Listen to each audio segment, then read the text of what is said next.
Hello students, welcome to Pathak's Computer Academy online classes. In the last video we learned about read-only memory. Today we will discuss about secondary memory. So let's start. First of all, we must know about why it is known as secondary memory. This is clear with this point. Computer may run without the secondary memory. It means if we don't have secondary memory like hard disk, still our computer can run with the help of primary memory. Okay? So I think it is very clear to you. The second point is whenever we need to store large amount of data or programs, or when we need a cheaper and permanent memory, then secondary memory is used. As earlier we know that with the help of primary memory, we cannot store large amount of data as well as we cannot store data permanently because of its volatile nature. That's why this type of memory is also known as external memory or non-volatile, which means either the power is given to your computer or not. The data kept in secondary memory will persist forever. So this is the great advantage of secondary memory.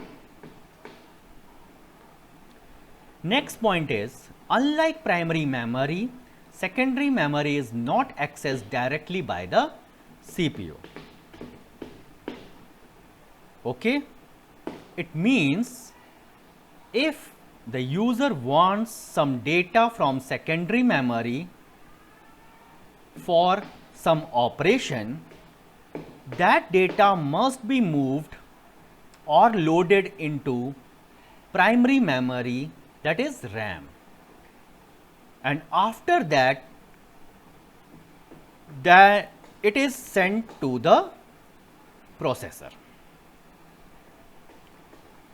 Next point is secondary memory, also known as storage devices. Now, what are the types of secondary memory? Secondary memory can be categorized into two: fixed and removable. Whatever the medium, like hard disks, that are fixed inside the computer are kept in the category of fixed storage media, while the medium that can be removable and computer can still work, that medium is known as removable storage medium, or you can say that that media is portable. We can take that media from one laptop to another computer. So these slides will tell you some example of fixed storage and removable storage.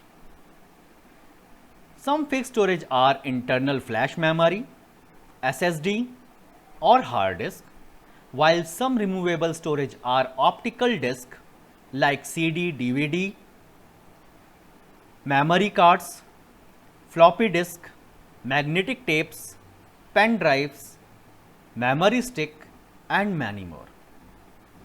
We will discuss all these storage media one by one in upcoming videos. So today we learned about the basics of secondary memory and their types. I hope now you have some idea about what is secondary memory. You have to be learn about some points, that is computer may run without the secondary memory. Whenever anybody asks about memory, you have to refer RAM, and whenever anybody asks about storage, then you have to discuss about secondary storage, that can be hard drive. In the next class, we will see the storage devices one by one in detail. Thank you so much.